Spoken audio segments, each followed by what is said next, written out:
Estamos en vivo. Ya estamos en vivo. Buenas tardes a todos.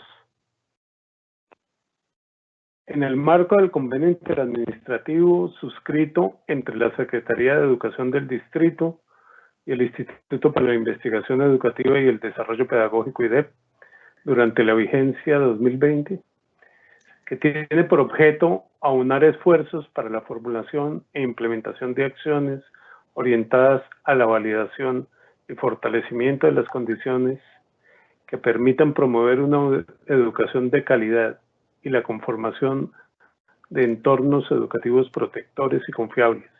Y de manera particular, en relación con el componente 2, relacionado con la Dirección de Formación Docente e Innovaciones Pedagógicas, y con el objetivo 2.4, fomentar y visibilizar los procesos y experiencias de innovación pedagógica desarrolladas por maestros, maestras y directivos docentes en el marco del Sistema Integrado de Formación Docente, damos la bienvenida a la serie de conversatorios de los martes. La temática por tratar hoy se titula Transformando la pandemia en oportunidad para la innovación pedagógica. A pesar de la contingencia por la pandemia, el sector educativo ha sido uno de los más resilientes y ha logrado adaptarse a las nuevas exigencias de la virtualidad. Sin embargo, la curva de aprendizaje ha sido diferente para cada uno de los actores de la comunidad educativa. El objetivo de la serie de conversatorios de los martes es abrir espacios para dar visibilidad a las prácticas de innovación pedagógica. Con esta introducción voy a presentar a los invitados de hoy.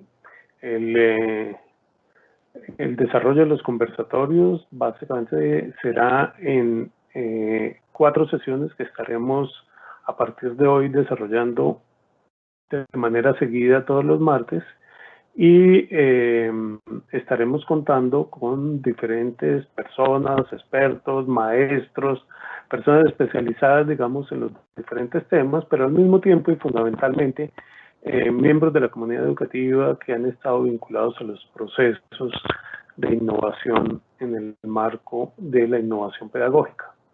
Hoy tendremos entonces a Luis Miguel Bermúdez Gutiérrez. Es licenciado en Educación Básica con énfasis en Ciencias Sociales de la Universidad Distrital Francisco José de Caldas, magíster en Investigación Social Interdisciplinaria de la misma universidad, doctor en Educación de la Universidad Santo Tomás, gran maestro Premio Compartir 2017 y finalista y top 10 en el Global Teacher Prize 2018. Como investigador, el profesor Luis Miguel es experto en los temas de género, sexualidad, diversidad sexual, ciudadanía, derechos humanos, educación para la sexualidad, currículo de infancia, participando en diferentes seminarios y eventos académicos en los cuales ha tenido la oportunidad de divulgar su trabajo a través de varias ponencias, artículos y capítulos de libros. Por otra parte, Adri Liliana Manrique Lagos es licenciada en Química de la Universidad Distrital, magíster en Educación de la Universidad de los Andes, magíster y doctor en Didáctica de las Disciplinas de la Universidad Sorbona París 7. Ha gerenciado, diseñado y desarrollado procesos educativos en diferentes contextos. Ha acompañado a instituciones educativas y maestros y maestras, diseños curriculares y evaluación y aseguramiento de la calidad tanto nacional como internacionalmente. Luis Miguel y Adri han participado en la organización, evaluación y manejo del Premio a la Investigación, la Innovación Educativa y Pedagógica que conjuntamente este año, los años anteriores, realizaron la SED y la Secretaría de Educación y el IDEP. Ese es un referente que ellos tienen en su haber a propósito de la conversación de hoy, pero el motivo de su invitación es su vinculación tanto al desarrollo de procesos pedagógicos innovadores como al tema mismo específico de la innovación y a su atención puesta en los tiempos recientes también a las dinámicas y circunstancias propias de la pandemia y de la vida, digamos, de la educación en el marco de ese nuevo escenario que desde el año pasado estamos viviendo. Nos acompaña también Nancy Martínez, que es conocida por todos ustedes, es la directora de formación de educadores e innovaciones pedagógicas de la Secretaría de Educación, y le voy a dar la palabra a Nancy para que, por favor, nos dé un saludo en el marco del inicio de este programa general de conversatorios. Muchas gracias, Jorge. Un saludo muy especial para Luis Miguel, para Adri y para todas las personas que nos acompañan en la tarde de hoy. Una tarde soleada, afortunadamente, para animar esta experiencia de conversatorio que, como bien lo señalaba Jorge, a lo largo de varios seriados estaremos compartiendo con ustedes para reflexionar sobre estos asuntos tan importantes de la innovación pedagógica, del trabajo que realizan maestros y maestras en los colegios, en las localidades, en sus experiencias de formación y que animan estas reflexiones, estas discusiones como la que tenemos el día de hoy, de pensarnos la situación de la pandemia que se prolonga en el tiempo y que ha generado una serie de situaciones difíciles para todos, pero que no obstante, así hemos logrado verlo como una oportunidad como la conversación del día de hoy nos lo va a mostrar, para pensarnos la pedagogía, para pensarnos la transformación de la escuela y, por supuesto, para seguir animando este ejercicio colaborativo permanente que hacemos los maestros y maestras de la ciudad, del país, para que de la mano con una entidad como el IDET y de la mano, por supuesto, con las experiencias que hemos logrado acumular en 14 años del Premio a la Investigación y a la Innovación Educativa, nos muestran muchas ideas, muchas pistas, muchas posibilidades de seguir pensando la escuela, de seguir aportando a consolidar ese derecho que lo hemos visto afectado en esta época tan difícil, pero que también nos ha permitido pensarnos de otra manera nuestras escuelas, nuestros espacios escolares, nuestra condición de maestros y maestras que le apuestan a la transformación. Muchísimas gracias y bienvenidos. Entonces, iniciemos con este conversatorio del día de hoy.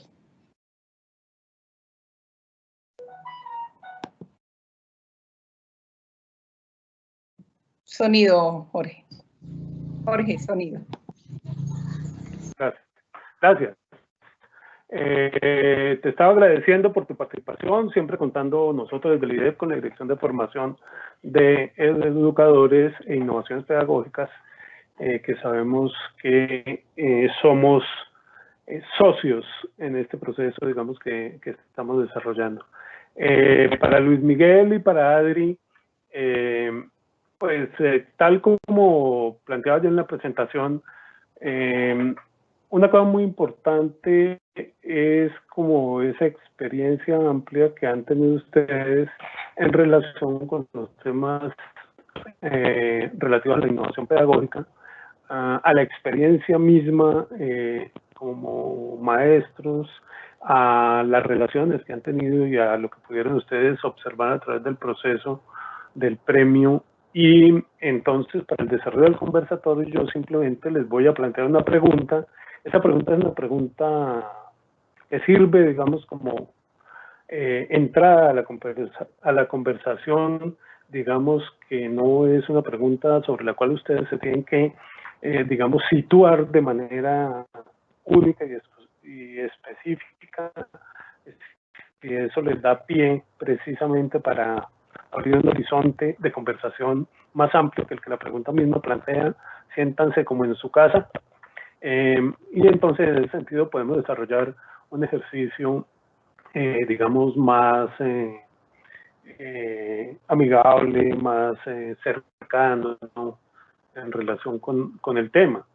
Este es un tema que en todo caso tiene una importancia grande, ha adquirido, digamos, como necesariamente una presencia muy importante, pues simplemente se ha convertido en un tema obligado en cualquier tipo de discusión hoy en día en el contexto educativo y pedagógico, y por lo tanto, digamos, resulta siendo como de importancia grande escuchar las diferentes opiniones, puntos de vista, lugares de análisis que se van planteando en relación con ello, y que yo sé que de alguna manera en algunos escenarios ustedes ya han tenido intercambios en ese sentido. Entonces, la primera pregunta la voy a lanzar inicialmente a Luis Miguel para abrir la conversación, y tiene que ver con cómo sientes tú, cómo ves tú que ha afectado la pandemia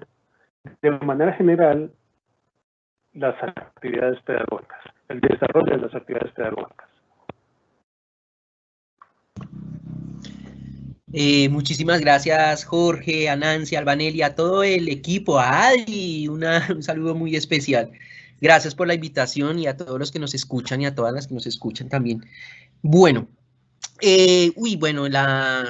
definitivamente la pandemia, el solo hecho de que nos haya puesto ausentes de la presencialidad cambió absolutamente todo. En lo pedagógico, en lo didáctico, y quizá esa es una de las principales consecuencias que se tuvo y que nos afectó muchísimo en la educación, y fue que nos sentimos que perdimos el control. Perdimos el control en los cuerpos de los estudiantes, perdimos el control del aula, perdimos el control de los espacios educativos, y nos lo reemplazó un aparato digital. Y no sabíamos cómo poder controlar los cuerpos. Eso es una de las cosas que se dio muy en la pedagogía, y es que la escuela tiene dos componentes fundamentales: el formativo, que tiene que ver con la persona, con la ciudadanía, que sea buen ciudadano, y lo educativo, que tiene que ver con todo el conocimiento. Quizá el aspecto que más nos dolió fue el formativo. El no poder estar ahí diciéndole al niño no haga esto, otra cosa, y eso nos puso también a cuestionar de cómo estábamos mirando la educación, que estábamos enfocándola más en el control disciplinar de los cuerpos de los estudiantes y no tanto en los conocimientos. Ambos aspectos son importantes, pero la pandemia nos mostró que gran parte del tiempo pedagógico lo estábamos enfocando precisamente en esa parte formativa de los estudiantes, quizá pues la situación de violencia y las situaciones de problemática que tienen nuestros estudiantes. Entonces, esta pérdida de control fue una de los principales afecciones que se tuvo en la parte pedagógica. No había ningún modelo, en ningún momento a ninguno de nosotros nos enseñaron en las universidades o en las normales modelos pedagógicos aplicados en la virtualidad. ¿Qué vamos a aplicar? La pedagogía activa, significativa, ¿sí? En donde estábamos muy acostumbrados a orientar el acto pedagógico según cómo veíamos los cuerpos, las caras de los estudiantes, su disposición en el salón. Ahora estar en una cámara, y entonces no sabemos qué aplicar para poder aplicar esa enseñanza. La ausencia de un cuaderno. Antes uno sabía la seguridad de que va pupitre por pupitre y bueno, venga, le reviso su tarea. En esta virtualidad, no. También nos dimos cuenta que en la presencialidad, a pesar de que podemos tener 40 niños en un aula, el maestro los logra tener a todos en una sola visión. En cambio, a pesar de que los tenemos en las pantallas, es muy difícil, se nos pierde. Y si en la presencialidad a veces el chico y la chica que casi no habla, a veces se nos pierde, pero estamos ahí, sabemos que podemos actuar, en la virtualidad prácticamente sí que son invisibles. Y muchos de estos chicos que buscan ser invisibles en la presencialidad, les cayó de maravilla la virtualidad, y eso no es tan positivo. Porque gran parte del acto pedagógico en esa parte formativa era decirle a los padres de familia: oye, el niño que esté solito en el salón, juicioso, sacándose las mejores notas, eso no es garantía de que esté bien formado. Él le falta habilidades sociales, no habla, ¿sí? Y esas cosas se perdieron en la virtualidad. Muchas de esas cosas que hacíamos pedagógicamente de la formación humana, decir a los padres: sí, tu hija es muy juiciosa a todas las tareas, pero no socializa con nadie, y dice que su mejor amigo es el maestro. Es bien, pero no debería ser así para una niña de su edad. Y entonces, en la virtualidad, estos niños sí que se esconden, se invisibilizan completamente, aparte de los estudiantes que no tienen conectividad.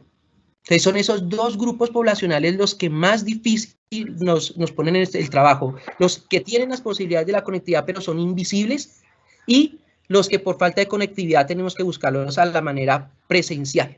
Esto nos puso en otro reto, que fue que se nos aumentó el trabajo. Había algo muy curioso, y es que había una creencia de que el trabajo en casa nos iba a hacer un poco más perezosos a todos. Y resultó que demostró que trabajamos más de la cuenta. Sí, porque se desdibujaron esos tiempos entre el hogar y el trabajo, se trastocaron y todo se lo está consumiendo el trabajo. Y eso efectivamente tiene una consecuencia directa en los procesos pedagógicos, tanto de los maestros como de los mismos estudiantes. Por ejemplo, que se olvida que el maestro también tiene que atender a su casa, a su hogar. Y así como nosotros observamos la privacidad de las casas en las pantallas, que a veces hasta vemos como la violencia intrafamiliar que hay, ellos también están viendo nuestra realidad. Y ha sido muy difícil ese trastoque del mundo privado y del mundo del trabajo. También es uno de los retos pedagógicos que tenemos. Y finalmente, empezar a entender que en la presencialidad casi toda la parte educativa se iba en la parte de los conocimientos. Y ahorita prácticamente toda la educación era volver a rescatar y mantener la normalidad, entre comillas, en tiempos de pandemia. Entonces, esto nos dio una gran oportunidad para empezar a entender, y creo que esto fue lo fundamental, de que el modelo presencial estaba fundamentado en procesos meramente cognitivos, en el que la evaluación del niño y de la niña se enfocaba en una parte cuantitativa y en una medición de los aprendizajes memorísticos. Una evaluación cognitiva es que le diga cuál es la capital de Colombia, de Venezuela, y que lo conteste ideal. Eso es cognitivo. Pero la no presencialidad y empezar a entender que estamos en un marco de pandemia donde se aumentaron la violencia intrafamiliar, la violencia sexual, donde estar tanto tiempo entre familia empezó a aumentar la violencia en nuestros estudiantes, implicó que teníamos que migrar hacia la educación socioafectiva, socioemocional, que no es importante el niño que se sepa las capitales de América, más que sea consciente de las problemáticas que tiene su continente. Y eso se hace desde el afecto, desde la socioafectividad. Y eso implicó cambiar modelos pedagógicos. El modelo de evaluación fue traumático para nosotros, pero como bien dice el título que le colocaron a la conversatorio, es una oportunidad de transformar la pandemia en oportunidades de transformación, de innovación. Y creo que es lo que hemos logrado en estos cambios. Perdóname, Luis Miguel, quiero verificar, porque yo tengo como intermitencias. Me gustaría verificar a ver si alguien me puede decir si efectivamente así se está recibiendo la señal o es particular en mi caso. Si alguien de los presentes estamos escuchando bien también al profesor como Luis Miguel. Intermitencia en la señal. No, estamos escuchando muy bien. Creo que es tu conexión, Jorge. ¿Yo? Ya. Sí. Dale. Pero bueno, sí, igual ya por favor, está entonces, finalizando con esta parte de la migración de lo cognitivo a lo socioafectivo. Eso implicó cambios en la evaluación, cambios en el currículo, cambios en el modelo pedagógico, y son cosas que se está convirtiendo en un reto, y que nos empezó a dar un gran interrogante a todos los educadores en que realmente qué buscamos con la educación, el control cognitivo de nuestros niños y niñas, o que realmente los estemos formando para el futuro que necesita. Y nos están diciendo cómo estamos viendo los niños, solamente como un depositario bancario de conocimiento, o los estamos reconociendo que son seres humanos que sienten y que están en una etapa de desarrollo donde el amor, la afectividad y la ternura son fundamentales en el acto pedagógico. Así que creo que la pandemia nos dejó eso. La educación del siglo XXI va a migrar a las habilidades blandas, a las socioafectivas, y va a dejar en el segundo plano lo cognitivo, que en últimas muchos apuntan de que eso lo va a suplir la tecnología, y que el valor de los maestros del siglo XXI va a ser eso. En una época, en un siglo donde la tecnología nos está deshumanizando, el papel del maestro se va a centrar ahí, en recuperarla, en devolverle a la humanidad su sentido humano perdido por las tecnologías. Y creo que ese va a ser el papel fundamental de nosotros en eso que he llamado la nueva normalidad.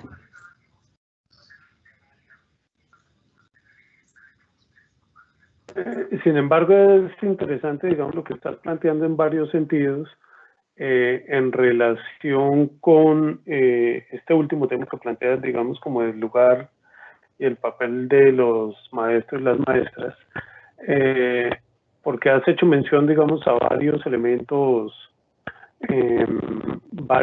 que me llaman particularmente la atención.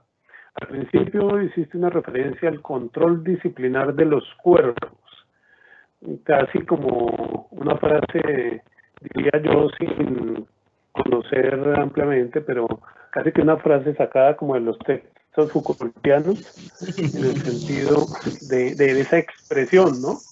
Y me llama muchísimo la atención porque efectivamente, claro, hay una relación completamente distinta que se establece por la mediación de lo digital, de lo virtual, donde efectivamente los cuerpos a veces ni siquiera sabe uno si están presentes. Hay algún amigo que dice que a veces estas sesiones virtuales, cuando uno está en una reunión o se encuentra con unos amigos, parecen sesiones de espiritismo, ¿no? Como que la pregunta es, Luis Miguel, ¿estás ahí? Y entonces de pronto Luis Miguel, se oye una voz que es de Luis Miguel que contesta que efectivamente sí está ahí. También, digamos, otras observaciones que uno ve a veces con... ¿Cómo? 2 golpes, si estoy aquí. Dime. Que las sesiones de espiritismo, que sí, estoy aquí, con golpes. Y a veces una observación que también... A veces una observación que también uno hace, digamos, en personas desconocidas o que le comentan, por ejemplo, los estudiantes de este tipo de situaciones en las cuales, por el asunto de la conectividad misma, entonces las cámaras se cierran y por lo tanto, pues el profesor, el maestro, la maestra, pues no puede saber a ciencia cierta si los estudiantes están presentes, están atendiendo, están sentados al frente del computador, están más bien acostados en la cama, oyendo allá al profesor que habla, que lo escuchan hablar, o eventualmente están en el lugar en donde al mismo tiempo pasan diferentes miembros de la familia. Es una situación bastante diversa en cierto sentido y completamente distinta, como tú lo decías, al contexto regular de la vida en la escuela y en el aula, y tiene mucha relación, tiene una relación de manera directa con los cuerpos presentes o ausentes en un momento dado. Esa parte me parece muy interesante y si puedes ahondar un poquito sobre eso, me llamaría la atención. Pero también señalabas, por ejemplo, esa digamos, ambigüedad, si se puede llamar así, o esa realidad, digamos, como de doble cara del mundo privado y el mundo social o el mundo público, ¿no? Esa de, efectivamente, digamos, lo que decías es que de alguna forma se ha transformado cuando la cámara, al fin y al cabo, está dándole, por ejemplo, una visión del espacio en el cual vive el maestro, cosa que el alumno nunca había conocido, y también aún, digamos, en el sentido contrario, un acercamiento por parte de los maestros y las maestras a espacios específicos que se alcanzan a vislumbrar en el marco, en el backstage de lo que es el interlocutor, ¿no? Como en este momento, por ejemplo, entre nosotros dos. Esa relación entre el mundo privado y el mundo, digamos, público es un elemento que me parece muy interesante también allí presente. Hay otra relación interesante que me planteaste, que es como eso que también siempre ponemos de presente, pero esa tensión, si se puede llamar así, entre el mundo cognitivo y el mundo afectivo, ¿no? Que está presente, digamos, en todos los escenarios y que aún en la virtualidad sigue presente también, y digamos es una relación necesaria que puede, digamos, favorecer o afectar los procesos que allí se están llevando a cabo. Entonces, digamos, en relación con estos elementos, si de pronto tienes algunos comentarios adicionales, me parece muy interesante. El tema, digamos, del lugar de los cuerpos presentes, los cuerpos docentes, y ese control que el maestro en un momento dado podría ejercer en el aula, pero no ejerce en este tipo de espacios de intercambio virtual. Esa relación entre el mundo privado y el mundo público, y esa relación entre lo cognitivo y lo afectivo. Sí. Claro, mira, por ejemplo, en lo de el control de los cuerpos. Si cuando uno ya está en la virtualidad, empieza a entender cuánto tiempo gastaba la escuela y los maestros en el acto pedagógico de controlar los cuerpos. Estaba, por ejemplo, más o menos una media hora, una serie de docentes parados en la entrada de la escuela, controlando los cuerpos. Mira, a veces se llaman acompañamiento. Imagínate, entran y es uno ahí, que le llaman vigilancia, es mejor decirlo acompañamiento. ¿Y qué es lo que se hace? Señorita, quítese el maquillaje. Señorita, ese no es el peinado. Señorita, esa moña, porque empezando es que ese control de los cuerpos va muy enfocado hacia las chicas. Bájese la falda. El varón, no, métase la camisa entre el pantalón porque parece un pañal. Quítese ese entubado. Imagínate tú, por ejemplo, sin saber, estos niños con todos los problemas que salen en la casa, llegan bien temprano, con un montón, llegan con mucho frío con la chaqueta, y quítese la chaqueta, quítese la bufanda. Y eso es lo primero, el primer recibimiento que recibe un niño cuando llega a su segunda casa.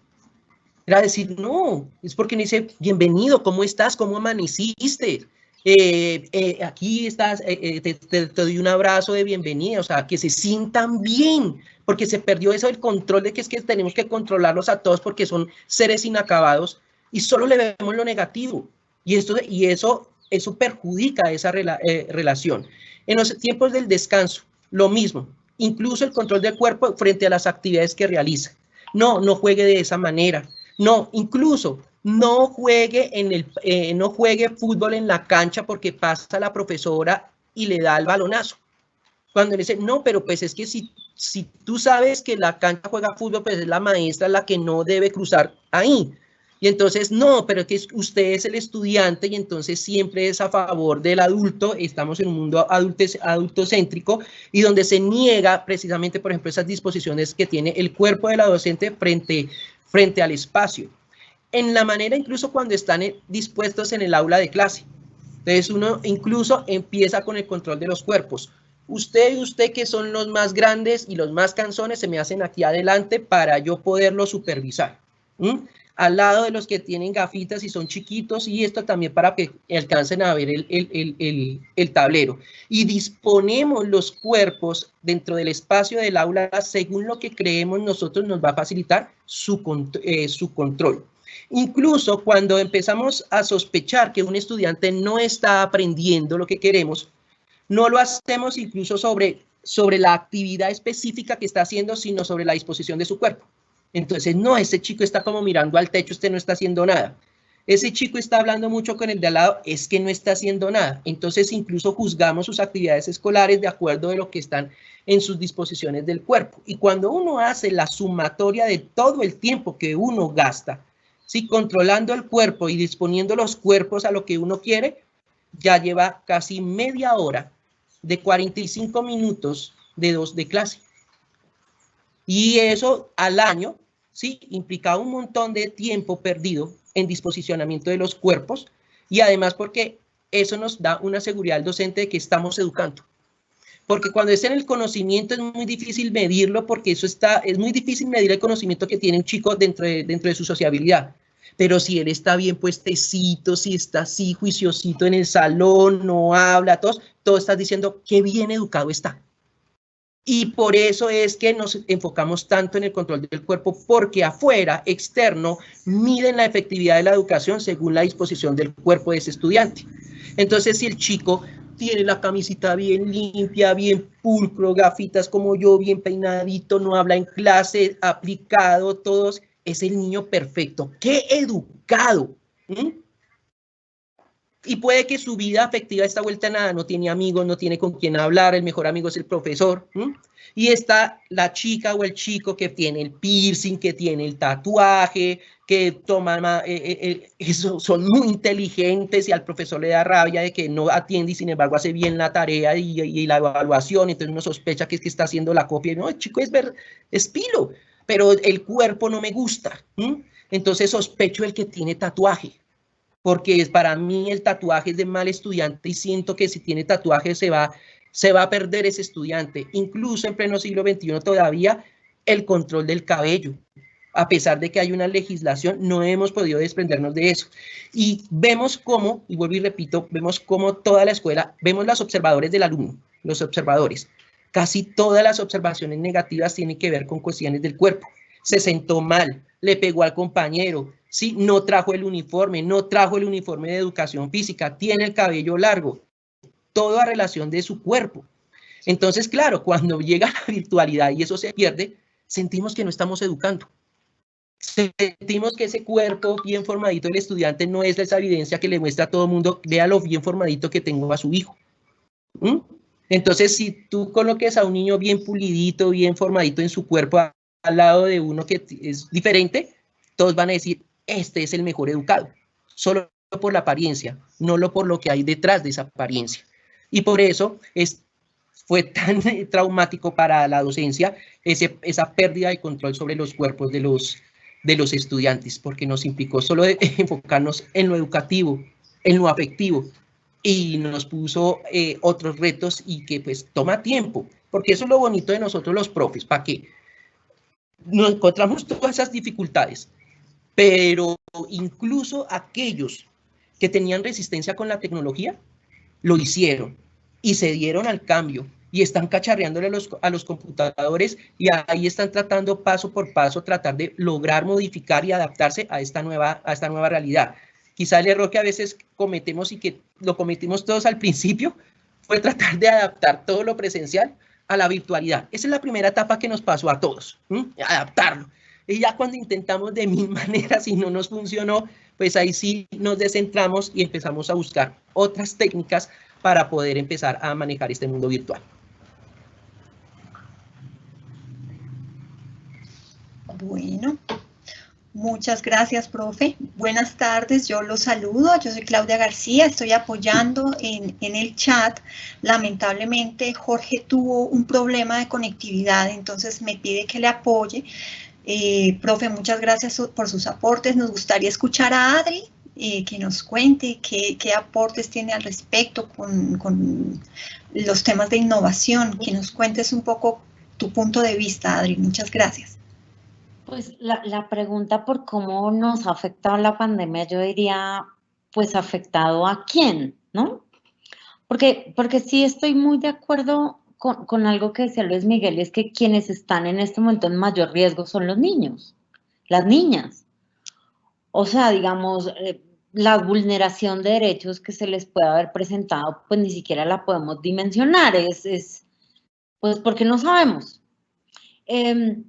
Y dicho eso, creo que el otro más intangible que está en riesgo, ahí sí, son algunas innovaciones e incluso modelos pedagógicos muy interesantes. Voy a coger el ejemplo de Luis Miguel. El colegio que se había puesto la camiseta y recibía a sus niños con un abrazo y se preocupaba un poquito menos, digamos, por otras cosas que también los hay, pues ya no tiene cómo darle ese abrazo al niño, ¿sí? Digamos, básicamente, pues no se puede, y diría, y pues aquí hay una serie de, digamos, de situaciones distintas. Hay colegios, y no nos tendríamos que ir muy lejos de Bogotá, o sea, los colegios rurales, pues que tienen serios problemas de conectividad, pues ni siquiera tienen la oportunidad de hacer una clase en Teams. Con seguridad están repartiendo guías, digamos, hay fundaciones, digamos, trabajando en colegios en donde tienen que mandar la guía en un camión y la guía llega a los 4 días y hasta que el estudiante la llena y la devuelve. Y de nuevo, ahí lo que está en riesgo es el modelo pedagógico, porque la pregunta es también, ¿qué tanto puedo hacer? Y seguramente esa respuesta la vamos a ir encontrando, y ya voy para allá. pues como en ese esquema. Y voy a ir a otro, digamos, voy a ir poniéndome un poquito más optimista. El colegio donde los niños sí tienen internet y de pronto se les pudo repartir tablets o computadores, entonces más o menos tenemos a los niños conectados, pues entonces, por ejemplo, el trabajo en grupo, que es una de las competencias blandas, digamos, más importantes, porque nosotros queremos que ellos convivan entre ellos y discutan, lleguen a acuerdos, etcétera, pues en algunas plataformas no está tan fácil, ¿no? Entonces se vuelve una interacción muy tipo ping-pong. El profesor habla, un niño habla también y así, pero no, pues digamos, la idea del profesor afuera y los niños trabajando en grupo, pues digamos, se pone un poquito más difícil. Y hay una anécdota que quisiera compartir esta semana. Un colega me contó que está en clase, ¿no? Y entonces le dice a una niña, no sé, me voy a inventar que la niña se llama María Luisa. Entonces le dice, María Luisa, oye, ¿tú qué piensas? No contesta. Oye, María Luisa, ¿estás bien? ¿Qué pasa? ¿No tienes micrófono? No le contesta. María Luisa, bueno, finalmente la niña le contesta y le dice, profe, es que estoy en otra cosa. O sea, estoy ocupada. Y sí, es que puede estar en otra cosa, ¿no? O sea, ella puede estar conectada al mismo tiempo viendo una serie de Netflix, o al mismo tiempo jugando un videojuego, o al mismo tiempo haciendo el desayuno, o al mismo tiempo cambiándole el pañal al hermanito. Es decir, esa otra cosa pueden ser muchas cosas. Entonces la clase está compitiendo. Digamos, eso, pues digamos, antes era un reto, pues que no estaba. Y digamos que si entendemos a los profesores, a todos los profesores, porque por ahí en el chat han hablado de educación superior, cabe para todos. Si entendemos que todos los que somos profesores somos algo así como ingenieros didácticos, o sea, personas que generan soluciones pedagógicas para, digamos, el crecimiento de otro, pues ahí también hay un reto y es el tiempo para pensar. Luis Miguel hablaba de esto, nos ha puesto a trabajar mucho, ¿no? O sea, esto nos ha dejado muchas reuniones, muchas cosas, muchos documentos. Y yo me pregunto todo el tiempo, digamos, en mi colegio, ¿a qué hora? Sí, necesitamos cambiar el currículo, necesitamos pensar en la evaluación, necesitamos ser creativos con las plataformas, necesitamos hacer una mejor guía. Sí. ¿En qué momento la hacemos? ¿Sí? ¿Cómo hacemos para sacar tiempo para pensar en lo que es importante? ¿Sí? ¿Cómo hacemos para sistematizar esas soluciones? Pues, ¿cómo hacemos ahí sí para poner en marcha como procesos de innovación? Y yo le pondré un apellido a esos sostenibles, sistematizados, de los que otros puedan aprender. Y no andamos como en la solución del día a día, ¿cierto? De como de quién se conectó y de si tengo internet y de si mañana va a haber y de si ya envié la guía o no. Pues que evidentemente es una cosa que nos puede traer la vida y seguramente pues en algunas ocasiones lo hacen. Yo diría sí, que las afectaciones son como a muchos distintos niveles. A mí me gustaría, perdonen ustedes porque hubo un momento en que me sacó el sistema, la conectividad, pero estaba en espíritu, estaba presente, ¿no? Ojo. Y resulta que hay una pregunta que en todo caso me llama la atención, un asunto que me llama la atención porque normalmente cuando iniciamos hablando de estas cosas y cuando nos metemos en ellas, el referente, digamos, sobre el cual ustedes en un momento dado hablan y piensan, está muy situado, digamos, en los estudiantes. Pero me parece muy importante también, digamos, hacer una reflexión en relación con los maestros y las maestras. Claro, sobre eso se han dicho ya cosas, pero la experiencia de trabajo que significa trastearse al mundo virtual, donde además uno encuentra diferentes referentes, digamos, en el manejo técnico, en el sentido, digamos, como más convencional de lo que llaman los nativos digitales y los migrantes digitales, es decir, aquellos que de pronto tienen una apropiación mucho mayor sobre las herramientas porque en sus procesos mismos ya estuvieran en eso, pero muchos de los que no estaban necesariamente, todavía estaban en el aprendizaje, y resulta que nunca serán nativos digitales, sino que serán siempre migrantes digitales. Supone, digamos, una asunción de la vida, del trabajo, de un trabajo que es fundamentalmente relacional, que seguramente plantea horizontes que vamos a ver ahora, pero también plantea angustias, ¿no? Esa parte, digamos, relativa como también al mundo propio del maestro y la maestra, en relación con sus sentires, con su afectividad y como la dimensión emocional de lo que supone ese reto, ¿no? Que más allá de que uno en unos momentos lo pueda asumir como interesante, también lo pone en una situación nueva, ¿no? Y todas las novedades en ese sentido también generan sus angustias. Entonces, hablar un poquito de eso, acercarse un poquito a esa reflexión me parece interesante. Luis Miguel y Adri, pasando, digamos, del lado del estudiante al lado del maestro y lo que ha supuesto desde esa perspectiva esta experiencia para los maestros o para ustedes mismos, ¿no? En un momento dado, o eventualmente para lo que ustedes han escuchado en la experiencia propia de sus compañeros de trabajo. Pues mira, creo que lo que nos pasó a nosotros como maestros fue lo mismo que le pasó a los estudiantes, porque somos humanos, y fue extrañar nuestra experiencia de sociabilidad. Nos pasó igual que los estudiantes. Sí, no todos amamos nuestra familia, los queremos, esto dio más tiempo de estar más juntos, pero no nos digamos mentiras. Cuando los seres humanos estamos muy metidos en un solo espacio, pues van a haber trastoques y problemas, y eso nos pasó a todos. Y eso es teoría social. Cuando hay un espacio, una gran cantidad de personas, pues va a generar conflicto. Y generalmente cuando eso pasaba en la presencialidad, uno sabía que al otro día se iba a su lugar de trabajo, donde además de trabajar tiene su espacio de amigos, su compañero de trabajo, tiene la sociabilidad en la cafetería, habla, charla, se divierte, va, y yo comía en la hora del descanso allá mi empanada con mis compañeros, charlábamos, y eso daba un aire.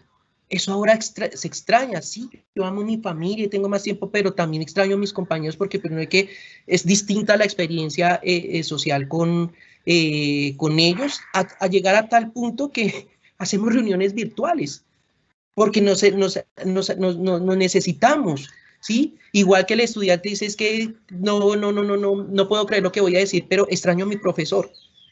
Digo, extraño a mis compañeros de trabajo. No creo que llegara a decir eso.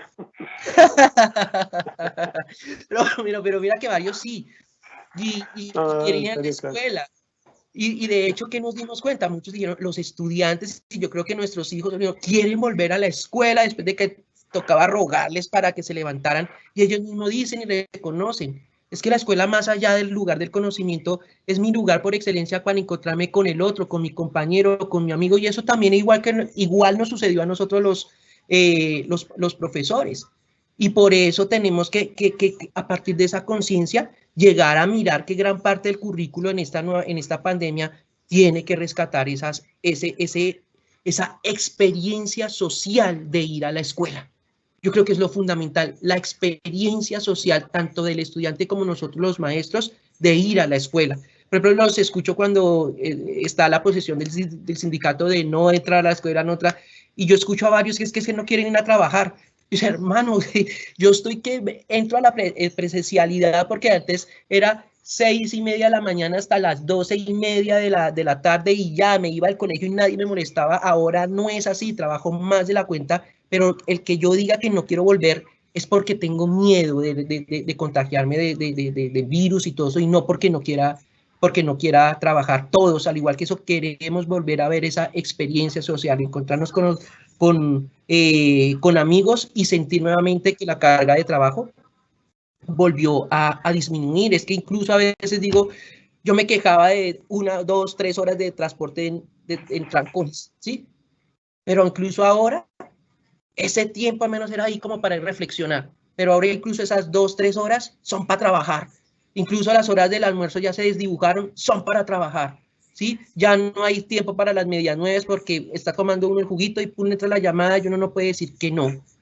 Entonces, eso, volver a tener los compañeros, volver a tener sus tiempos bien señalados de descanso, de pausas activas, yo personalmente lo añoro muchísimo junto con mis compañeros y mis mismos estudiantes.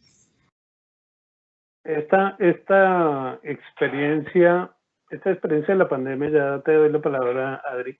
Esta experiencia de la pandemia, en todo caso, digamos, ha tenido momentos distintos, creo yo, en la forma en que lo hemos vivido y seguramente en la forma en que el proceso de reflexión acerca de estas circunstancias y lo que puede generar en el campo educativo y pedagógico se derive de ello. Por ejemplo, yo recuerdo que para el primer simulacro y para los primeros días, pues digamos uno, y seguramente mucha gente pensaba, bueno, en estos días voy a hacer ejercicio, voy a aprender de la cámara, me voy a conectar a YouTube, voy a hacer aeróbicos, salsa choque, bueno, o cualquier tipo de actividad, hasta yoga, ¿no, Luis Miguel?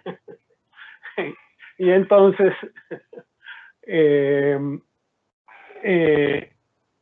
digamos, tenía uno una disposición que era, digamos, una disposición que se enfrentaba a la novedad, pero que la novedad se asumía como muy temporal y además en un tiempo corto. Después entonces ya se abrió la cosa de la cuarentena, la cosa ya no era de 15 días, sino de un mes, y bueno, todavía uno podría decir, bueno, un mes, tal. Cuando se amplía más la cosa y empieza a aparecer en el horizonte de manera más obvia, no solamente las problemáticas propias, digamos, de los aspectos relativos a la salud, sino también las problemáticas propias de la vida económica, de la dimensión psicosocial, de la vida cotidiana, la cosa se va volviendo un poco más compleja. Pero sin embargo, me acuerdo que en el primer semestre todavía estábamos en una discusión, por allá alrededor de junio más o menos, de cómo se iría a asumir la actividad en el segundo semestre. Y se estaba planteando la discusión de cómo iba a ser el regreso y algunos que ya opinaban que no debía haber regreso en el segundo semestre, que mejor era aplazarlo para el primer semestre de 2021, y algunos otros decían, no, tenemos que regresar pronto, y algunos ya se estaban organizando, pero todavía, digamos, había la idea de que efectivamente el regreso se podría dar en el segundo semestre del año pasado. Llegamos hacia el final de año y entonces el regreso iba a ser en el primer semestre del 2021.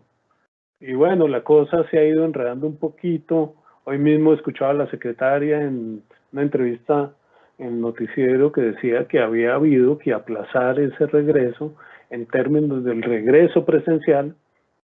Y sin embargo también uno empieza a tener un poco la sensación de que la cosa no está tan fácil como para un retorno pronto.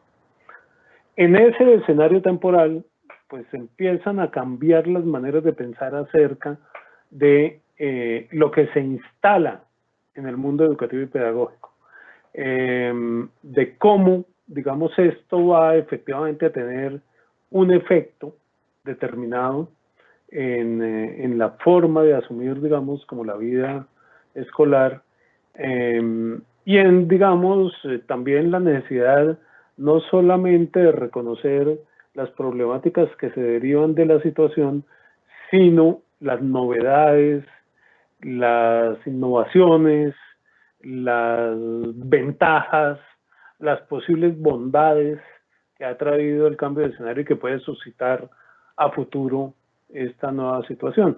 Aquí nos metemos entonces un poco más en el tema de la innovación y de las preguntas que nos han planteado sobre cómo se han mantenido esos procesos, qué ha supuesto la pandemia como oportunidad para la innovación, cómo hacer para que ciertos, digamos, cambios y avances eventuales que se hayan podido suscitar en algunos terrenos, entonces se proyectan en el tiempo. Voy a ponerlos entonces ahora un poco en el modo innovación, pero antes, pues le doy la palabra en todo caso a Adri, que quería hacer una intervención como a propósito de la conversación que veníamos trayendo, y entonces te pido, Adri, que vayas tú también transitando hacia el terreno de la innovación para ponerle entonces como segundo capítulo al conversatorio. Listo, no, lo primero que yo quisiera decir es que creo que para tener una mirada, digamos, más humana de la educación, haría falta pensar que todo maestro, todo, sin excepción, quiere que su estudiante aprenda.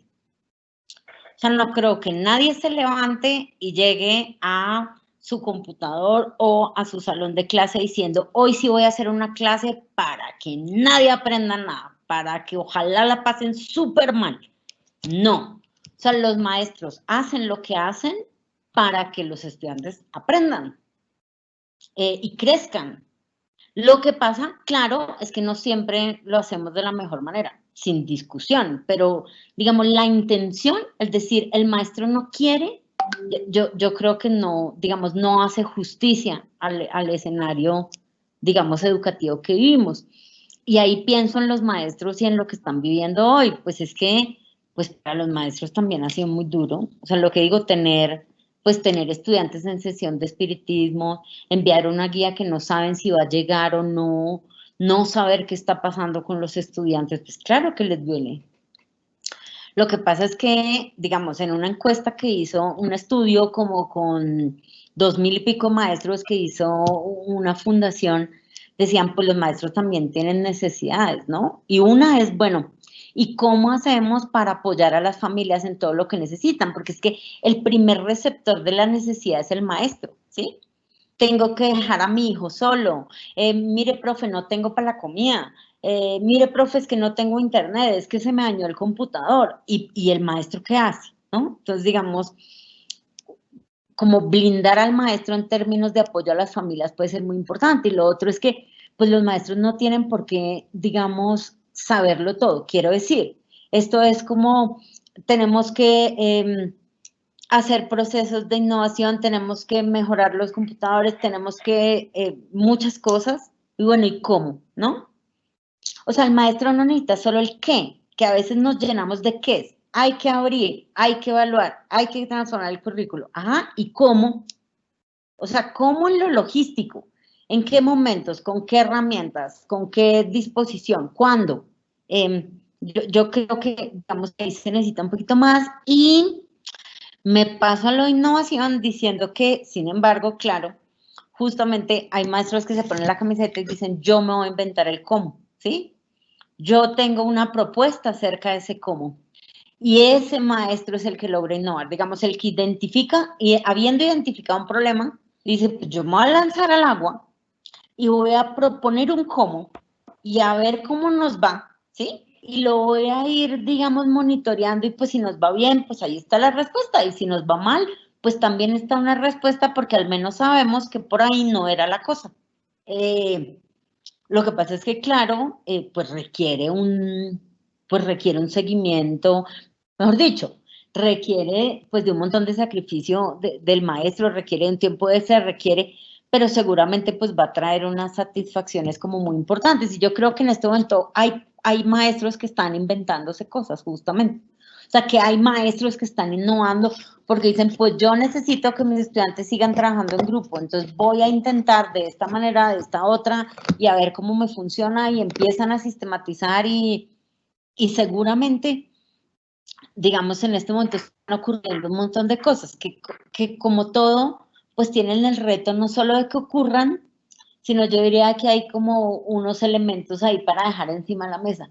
Uno, que se instalen verdaderamente en la comunidad, ¿no? Como que verdaderamente permeen, como decía Luis Miguel, el currículo, la evaluación, pues como que logren, y eso necesita que hayan otros maestros, pues como que le guiñen el ojo y pues como que se sumen a la cola. Eso es como uno. Y dos, que se mantengan. Imagínense si todo lo que está pasando en este momento, todo lo que estamos aprendiendo acerca de TIC, de trabajo con los estudiantes, de los aprendizajes esenciales, del currículo, de la evaluación, en el momento en que abramos la escuela digamos, bueno, ya ahora eso no, ahora vamos a volver a lo de antes, pues estaría perdiendo un conocimiento tremendo. Entonces creo que parte es como que estas cosas que nos está trayendo la pandemia, digamos, positivas en el sentido que estamos aprendiendo, inventándonos nuevas cosas, pues se queden. O sea, viene la pregunta de cómo hacemos para que todo esto se quede y pues también lo más valioso que teníamos de la presencialidad pues vuelva, digamos.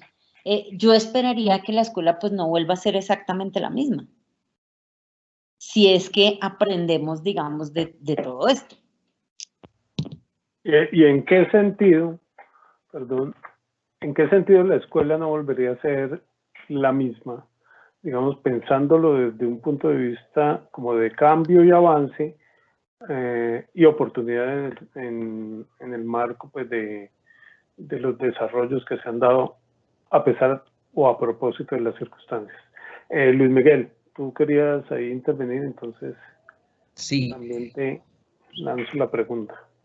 Pues mira, ahí con la misma línea de Adri, vemos por ejemplo que la innovación es un proceso largo y aunque no lo creamos, yo creo que en este y el otro año, toda esta crisis de la pandemia y de la virtualidad, tarde que temprano va a desembocar en procesos de innovación. Es lógico, o nos quedamos en la crisis o innovamos para salir de ella y por eso crisis, eso es oportunidad. Yo soy muy optimista de que todo esto se va a demorar, pero que van a salir prácticas de innovación. Pero también hay que evaluar qué pasó con las prácticas innovadoras que ya estaban en la escuela y que empezó a amenazar su sostenibilidad por culpa de la pandemia. Y una de las maneras en cómo nosotros se identifica precisamente en los contextos escolares esos procesos de innovación es porque generalmente son grupos de docentes organizados en comunidades de saber, como los semilleros escolares de investigación, las redes y colectivos de maestros, investigadores e innovadores, que están completamente situados en las instituciones educativas y se puede medir y registrar todo su trabajo. Y que se fundamenta en una innovación presencial. Por ejemplo, los semilleros que se fundamentan en que les trabajan mancomunadamente en una pedagogía activa con el estudiante basada en la presencialidad, en la interacción. ¿Qué pasa con la virtualidad? Y, por ejemplo, Secretaría de Educación y el IDEP, que tienen programas de fortalecimiento de redes y colectivos y semilleros, en todo sistematizaron como la mayor problemática, el mayor reto que nos decían estos maestros es como la sostenibilidad. Ayúdenos a sostenernos. Y ahí es que es fundamental el apoyo de otras instituciones, como el IDEP y la Secretaría, ¿sí? Y ha sido un papel fundamental de estas dos instituciones en educación para mantener esos procesos de innovación en la virtualidad y que no se pierdan. Entonces, por ejemplo, cuando con la capacidad instalada de dos instituciones, con recursos, se le puede apoyar al maestro en que si no, es que nos tenemos que reunir y orientadores y hacer un webinar, pero nos falta organización, no tenemos la plataforma o estas que se acaban en una hora, necesitamos y como, wow, nosotros somos instituciones que tenemos esa capacidad. Y por eso lo que nos está mostrando la pandemia es que una de las mejores técnicas para innovar y para pasar ese proceso exitoso es la interinstitucionalidad. Es que ya nos tenemos que empezar a obligar a trabajar en equipo, ¿sí? Es pensar que es que los semilleros no pueden estar solos, que se tienen que articular con instituciones más grandes, con mayor capital, que puedan aportar a esa sostenibilidad. Y incluso eso se ha dado incluso adentro de los colegios. Por ejemplo, cuando empiezan a decir, no, y es que, ¿qué pasó con la guía de matemáticas, con la guía de no sé qué? Y el chico tiene 20 guías por entregar. Y todos pendientes de que le entregue. ¿Y qué nos obligaron a nosotros? Ah, amigos, o sea, usted no puede, mire todo el problema de entregar guías con los que no tienen internet, que el camión que llega, y tenemos que, son 14 materias, entonces 14 guías, pues tenemos que hacer una sola guía interdisciplinar, en donde todos los profesores nos obliguemos a trabajar en equipo y formemos una sola guía donde todos los aprendizajes estén mancomunados, que es el deber ser. Y que con esa sola guía estén todos trabajando en conjunto y el aprendizaje del estudiante va a ser incluso más potente que en la presencialidad porque va a ser integral. Entonces, esta pandemia en procesos de innovación nos está indicando que la interinstitucional, el apoyo entre instituciones es el mejor elemento para mantener los procesos de innovación ya instalados. Y que incentivar el trabajo en equipo e interdisciplinar entre los mismos docentes de los colegios, trabajando mancomunadamente en una sola guía de aprendizaje, también es la segunda potencia que sale precisamente para estos procesos de innovación, porque el solo hecho de generar procesos de innovación producto de una interdisciplinariedad y que el profesor de matemáticas se tenga que sentar con el profesor de ética y religión, materias completamente distintas, a decir, bueno, vamos a buscar puntos en común en cómo el conocimiento de la ética y de la matemática puede juntarse y ser útil.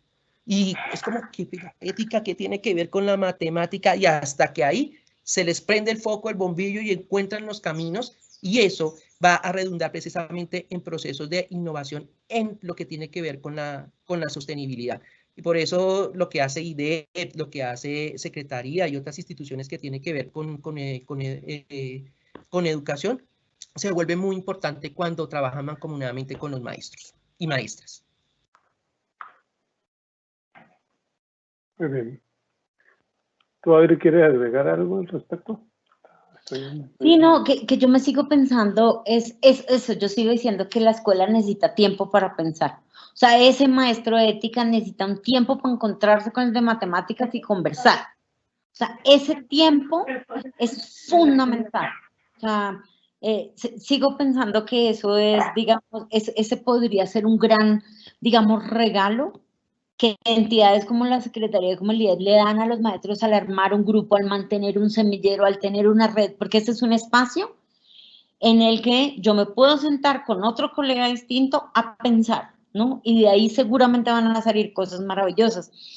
Y que siempre que los maestros se puedan, digamos eso, reunir, así sea virtualmente, darse una llamada de teléfono con otro colega para pensar, para contarle lo que le pasó hoy en clase, para incluso, digamos, descargar sus frustraciones y que el otro también le cuente y ahí entre los dos encuentren soluciones, estoy segura que de ahí salen ideas maravillosas. O sea, como esto es mucho más difícil en solitario y esto es mucho más difícil si no nos damos un tiempito para pensar que puede ser, digamos, así como lo hacíamos antes en la buceta de ida al colegio, pues ahora un ratico en la tarde con un tinto en la cama antes de dormirme, en algún momento como pensar en eso que pasó y qué se me ocurre. Yo creo que de ahí es de donde surge todo. Después, digamos, usted lo puede ir formalizando, dándole, digamos, no, cada vez dándole más cuerpito, pero es como ahí donde nacen esas grandes ideas. Una pregunta. Ustedes dos estuvieron participando en los procesos de organización y desarrollo del premio a la investigación y la innovación.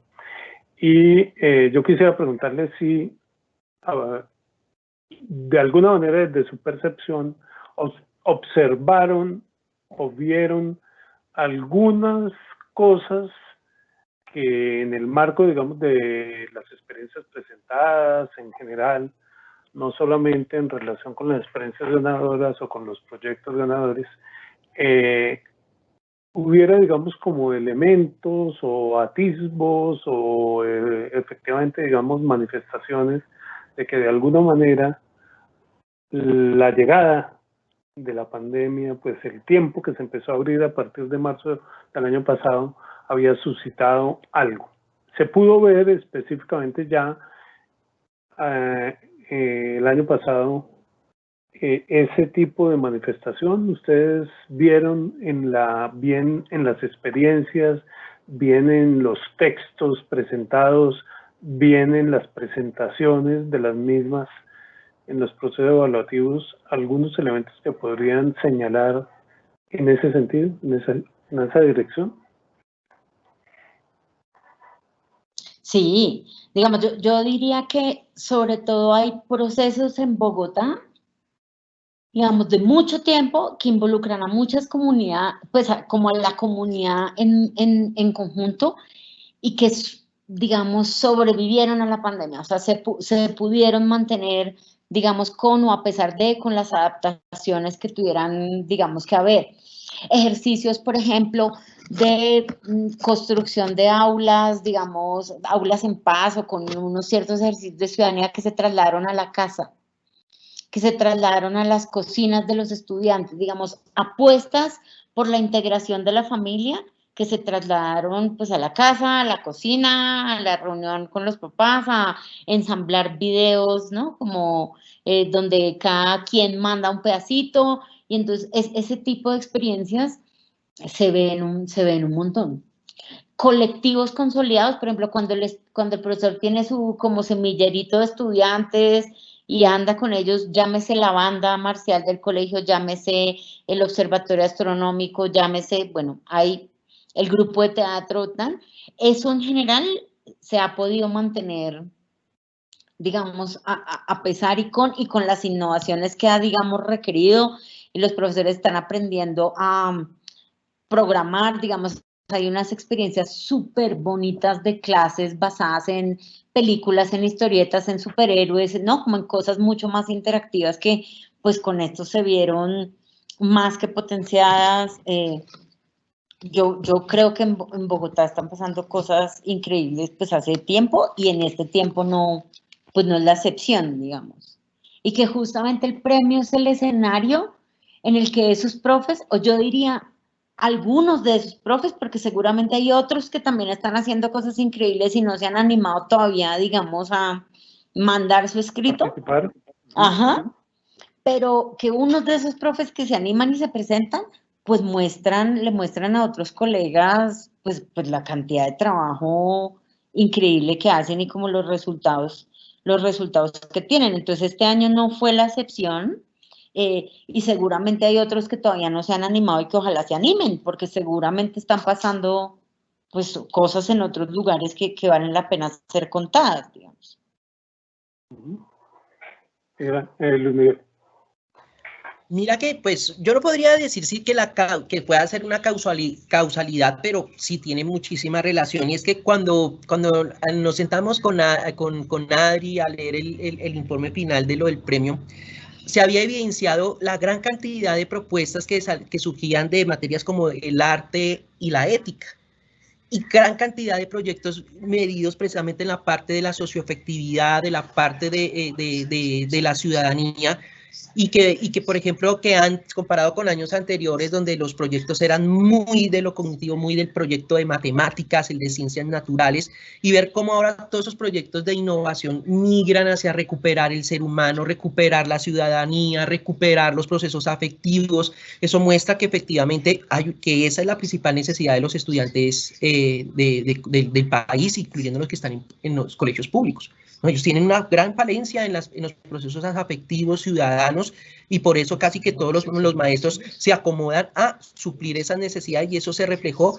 en la cantidad de proyectos de arte. Por ejemplo, uno decía, pero que el arte y la innovación, y cuando uno leía las propuestas de todas esas propuestas de arte, todas era como el arte como curación del alma, el arte para identificar violencias, el arte para depurar los conflictos, y uno decía, wow, y todo muy bien sustentado en la parte teórica. Entonces muestra efectivamente que, y además que muchos de esos proyectos tenían su apartado de lo que les tocó transformarse en pandemia, porque pues como la regla del premio es que son proyectos que tienen que tener unos a cuantos años ya de aplicados, entonces nacieron en la presencialidad, y ellos en la sistematización que entregan muestran al final todo lo que les fue traumático para pasar a la virtualidad, y ahí está el gran valor que ellos nos escribieron ahí. Yo no sé, por ejemplo, a mí me impactó de ecochatarreros, y cómo él hizo toda la oportunidad de poder adaptar su proyecto, que era muy potente la presencialidad, en la virtualidad. O que ganó de la biblioteca azul, y que también propuso, dijo, no, pues con esto toca volver a digitalizar todos esos documentos. Entonces, sí, yo creo que la naturaleza de los proyectos, que la mayoría ya sean proyectos del arte, de la ciudadanía, de la ética, de esas materias que antes decían materias de relleno, está evidenciando que efectivamente están tomando un protagonismo, y que está aumentando ese protagonismo por las condiciones de la pandemia. Voy, por favor, a solicitarle a los asistentes que hagan su inscripción en el enlace que se pone en el chat para ello. los invitamos entonces a que se inscriban. Así de esa manera también tenemos la información para hacerles llegar las invitaciones a los próximos conversatorios. También quiero pues, abrir el espacio, si ustedes tienen algunas preguntas, para que las consignen en el chat. Tenemos unos 17 minutos para responder algunas preguntas que de pronto pudieran ustedes hacer en este momento. Finalmente, digamos, habría muchos temas que tocar, pero otro referente, digamos, que es muy importante en el proceso que se ha dado, es que la discusión, digamos, ha sido amplia y está, digamos, matizada por elementos varios, ¿no? Unos que tienen que ver con las dimensiones de los derechos, la garantía del derecho a la educación en tiempos de pandemia, qué significa eso. Otros relacionados con la presencialidad o no presencialidad y las formas nuevas que entran a jugar su parte, la virtualidad, pero la educación a distancia, pero eventualmente, pues, digamos, formas distintas del ejercicio educativo que ya venían dándose, como el homeschooling, que adquieren, digamos, como una fuerza o como un lugar relativo también en la discusión. En general, digamos que la situación de la pandemia nos puso en unas circunstancias y también nos va a dejar, digamos, unos horizontes nuevos en términos educativos. Y eso va a tener como algunas repercusiones, supongo yo, en la política pública. Y entonces ese escenario, pues, digamos, se vuelve un elemento de discusión de política pública. Si en algún sentido hay, digamos, anotaciones a ese respecto, particularmente, por ejemplo, en el caso de Luis Miguel, que estuvo, digamos, asociado también a las producciones de las notas de política pública que el IDEP en relación con el tema avanzó y publicó, si tiene algunos comentarios en este sentido.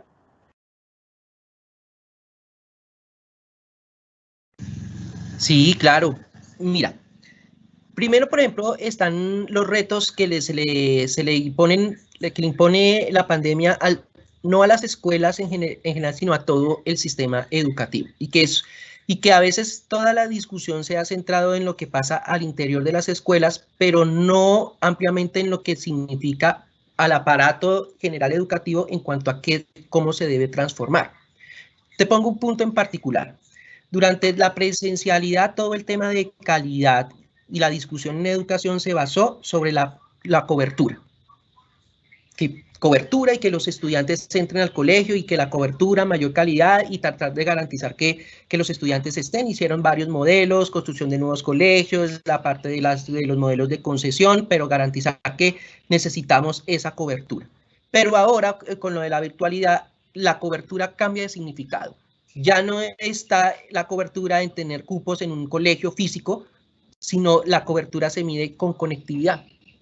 Y ahí empieza la discusión de la responsabilidad de los entes del Estado que tampoco han podido descentrarse de sus prácticas tradicionales basadas en la presencialidad. O sea, el hecho de que la discusión de la conectividad solo esté dándose fuertemente entre maestros y algunos estamentos medios de las diferentes instituciones de educación, muestra que efectivamente que los grandes que toman las decisiones, ellos tampoco se han descentrado de que esta nueva situación implica cambios en la política pública. Es decir, ¿qué es cobertura? O sea, cobertura ahora es conectividad. Entonces, dejemos de pelear con la conectividad, sino que empezarlo a hacer bajo el mismo discurso que se mantuvo durante todo el siglo XX y comienzos del siglo XXI sobre cobertura. No, sigamos con la discusión, pero ¿a qué significa cobertura en esta situación? Implica mayor responsabilidad e inversión de parte del Estado, y ahí empiezan a verse que era muy fácil en la presencialidad responsabilizar a los actores medios y de la base de las escuelas para que mejoraran sus procesos y eso, pero la virtualidad implicó que ahora la responsabilidad de los cambios vienen más de las estructuras grandes de la política y que en este momento los grandes cambios que se quieren dar en la educación van a surgir cuando esas personas de alto nivel que están en la educación comprendan que también tienen que ellos descentrarse y cambiar la forma en cómo proyectan la política pública educativa. Eso es fundamental. Y por otro lado, también empezar a construir esa nueva normalidad, si se quiere llamar, frente a los aprendizajes que ya hemos tenido, lo positivo que hemos tenido con esta pandemia. Un ejemplo, la cultura TIC. Mira, yo en estos más de 10 años que estoy en educación, yo entré cuando estaba toda la política pública de TIC. Y TIC para acá, y incluso me gané un premio porque puse la TIC para las cifrotecnologías en el gobierno escolar, mejor dicho, y que para participar en Corea. Entonces, todo fue una política y un despliegue de TIC, pero ¿qué era las TIC? Entregar tabletas, computadores, y sí, y todos decían, y hay que generar cultura TIC en las escuelas, pero nadie sabía que era una cultura TIC, ¿sí? Y también, por ejemplo, y cuando llega la pandemia nos vemos enfrentados, por ejemplo, con lo que decía Jorge, de los nativos digitales. Eso fue una estrellada tremenda, porque todos creíamos que efectivamente estos chicos eran nativos digitales, y resultó que no era cierto tanto, porque resulta que estos nativos digitales no sabían utilizar los aparatos, sino no más para las redes sociales. Y cuando le dijeron, arme un Zoom, arme un Meet, estaban igual de, sí, no, ahora me tiene que pasar los trabajos en computador, con PDF, con normas APA, ¿qué? Sí, ellos tampoco tenían, o sea, eso que llamamos nativos digitales en países como nosotros, era simplemente que el chico maneja muy bien el aparato tecnológico y las 3 redes sociales que tiene y se sabe todos los recovecos por habidos y por haber. Y esa es la gran diferencia que tenemos con nosotros. Yo hasta ahora veo cómo personas adultas que peleaban con la tecnología ahora tienen mejor cultura TIC en esto que estamos haciendo de poder armar una reunión que el mismo que creía que era un nativo digital. Entonces, por ejemplo, eso son cosas que tenemos que empezar a reflexionar. O, por ejemplo, cuando los profesores decían, es que este chico tiene un mejor celular que nosotros. Resulta que no, que él tenía y que lo veía uno jugando eso es que en verdad los padres tienen para darle, y resultó que cuando llegó la pandemia, el pobre chico era un celular heredado con un paquete de datos de 1.000, 2.000 pesos para poder navegar en sus redes sociales, pero que nunca le iba a mantener unos datos para poder mantener una conferencia en Meet. Y entonces, ¿qué nos mostró? No había cultura TIC ni siquiera en los nativos digitales, no sabíamos qué era. Pero cuando el mundo nos obligó a todos migrar a trabajar y vivir en la virtualidad, se empezó a generar la cultura TIC. Y empezó a generarse, por ejemplo, que las normas, la netiqueta, que son las normas de etiqueta para manejar estas reuniones, ya se está volviendo como una cuestión ética prender la cámara, ¿sí? Ya hay una exigencia y se va generando eso que es la cultura TIC. Ya se hacen los chistes, por ejemplo, de la presencialidad. Oye, Adri, estás ahí, con 3 golpes dime si estás ahí. Hay una cultura de armar ya las conferencias. Por ejemplo, yo veo que estas son cosas que yo creo que no se van a perder si llegamos a una normalidad. Ya nos demostramos, por ejemplo, que sí podemos hacer reuniones virtuales y sin necesidad de estarnos encontrando. Y yo creo que esto va a quedarse. Entonces, eso que nosotros llamamos y que el Estado colombiano invirtió millones y millones de pesos para generar esa cultura TIC. Y lo hizo de mil maneras, poniendo tabletas, poniendo televisores inteligentes en las aulas que muchos ni sabían utilizar, tocaba hacer la capacitación y invirtieron muchísimo dinero. Y lo logró la pandemia. La pandemia sí nos obligó a todos a llegar a la virtualidad y a manejar las herramientas y a generar una cultura. Y eso ya no se borra, eso va a quedar. Y eso no lo han analizado, pero eso le implicó a Colombia avanzar por lo mínimo una década o más de lo que hubiéramos tardado en la presencialidad para generar esa cultura TIC. Y eso en términos de países del primer mundo, de países que están mirando hacia las nuevas tecnologías, es un gran avance, que no lo vamos a ver ahora porque es que nosotros somos una cultura de que si no vemos los cambios inmediatos, vemos que no son, y tenemos que mirar que son a largo alcance. Y esa cultura TIC se va a quedar y creo que va a ser uno de los mayores aportes y espero también que a futuro también genere mayor autonomía entre los estudiantes o al menos ya empezó a generar de que hay que tener mayor autonomía en los procesos educativos que se dan detrás de una pantalla. No hay que ver, por ejemplo, que solo ven que es que los chicos no atienden, no aprenden en la virtualidad, no. También hay que reconocer que muchísimos estudiantes que ya volvieron a entrar nos han dicho, y familias que nos han dicho, yo tengo 2 hijos y solo se diferencian por una edad. Mi niña dice, mamá, yo quiero volver a la escuela, estoy desesperada. Y ella decía, mío, pero mi hijo está feliz con la virtualidad y ya me pidió de que siguiera, que quiere terminar el bachillerato con el modelo virtual. Entonces, mire que también hay que mirar qué va a pasar en la mente de los estudiantes, porque siempre creemos que ellos están ausentes de todo y que no les importa. Y no, ellos están inmersos en este movimiento y que obviamente los va a afectar de alguna u otra manera. Es decir, y con esto cierro, es como no podemos evitar que la pandemia va a dejar cambios profundos y es que mejor que nos enfoquemos en los positivos. Bueno, vamos a ir cerrando para respetar el tiempo que nos habíamos planteado. Quería fundamentalmente pedirles a los asistentes que hagan su inscripción, que es importante para el registro y también para la información que les estará llegando próximamente a propósito de los diferentes conversatorios y talleres que estaremos realizando durante este mes.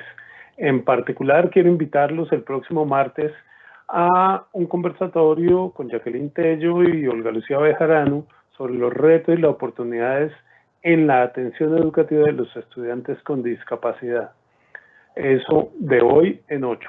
Pero este jueves tendremos un taller interactivo a la misma hora sobre temas de nuevas tecnologías para la educación. Entonces, para que no se nos pierda esta invitación y tengan ustedes en cuenta eso.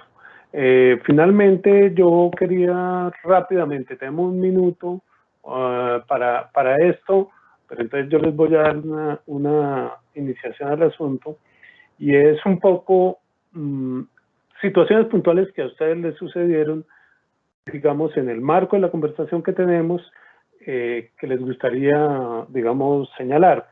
Les voy a poner mi ejemplo.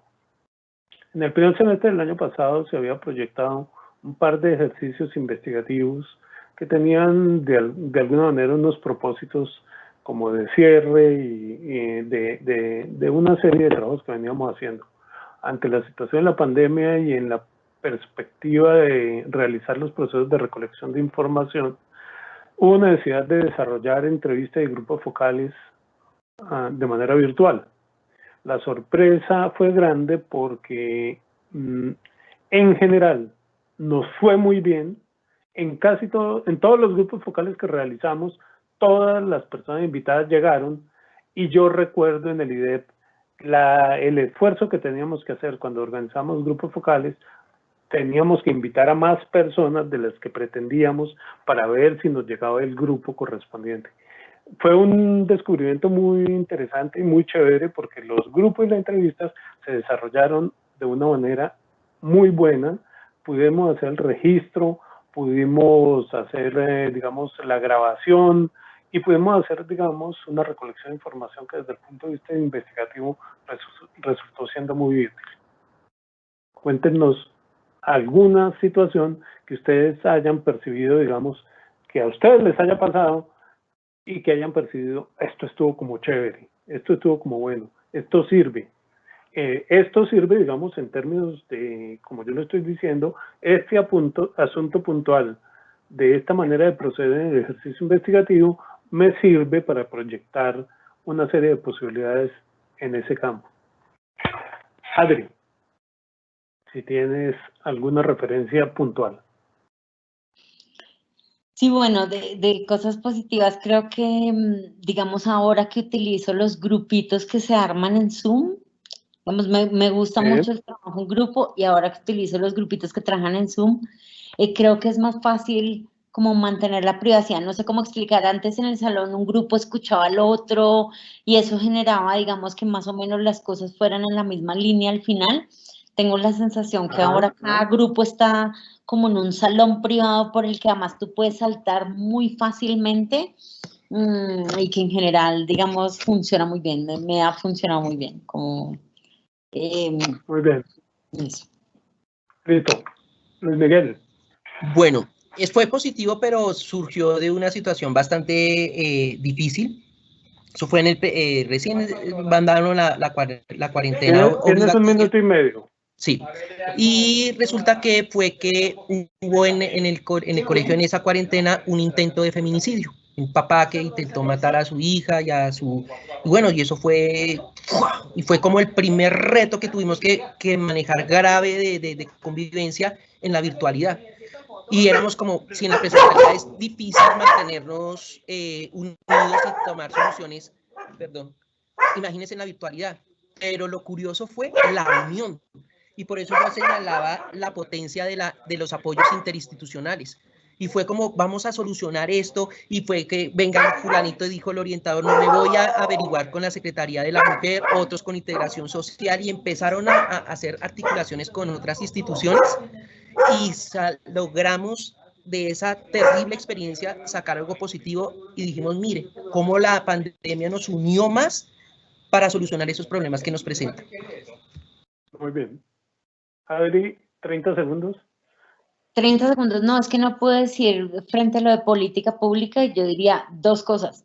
Uno, se necesita tiempo, insisto, y dos, a lo mejor nos funciona la formación, pero por demanda, que es lo que mucha gente ha dicho en el chat. El profe necesita que le enseñe a usar Teams, pues usted le enseña, pero digamos esa estructura de más bien como esto es lo que le vamos a ofrecer, usted inscríbase en lo que quiera, yo siento que funciona mejor como al revés, como ha pasado ahora. El profe pregunta y los demás contestan, como que venga verdaderamente de abajo hacia arriba los procesos de formación y la palabra clave para mí de la política pública es tiempo. Muy bien. Bueno, muchísimas gracias, muchas gracias Adri, muchas gracias Luis Miguel. Muy interesante la conversación, estuvo fluida, se nos fue el tiempo. Eso normalmente es un buen indicador. Muchas gracias a Nancy, a Albanelli, Marisol de la Secretaría de Educación que nos están acompañando, a Claudia que nos ha estado apoyando en la realización de estas actividades desde la perspectiva del convenio y del IDEP. Muchas gracias a Red Académica que nos está apoyando en la realización y muchas gracias a todos los asistentes. Por favor, no olviden su registro, no olviden tampoco que este jueves vamos a tener un taller interactivo sobre temas precisamente de tecnologías para la educación y que de hoy en 8, martes, también a las 5 de la tarde, tendremos el conversatorio con Jacqueline Tello y Olga Lucía Bejarano sobre retos y oportunidades en la atención educativa de los estudiantes con discapacidad. Muchísimas gracias a todos y buena tarde. Muchísimas gracias. Hasta luego, buena tarde. Chao, chao. Abrazos virtuales. Vale, vale. Muchas gracias. Hasta luego.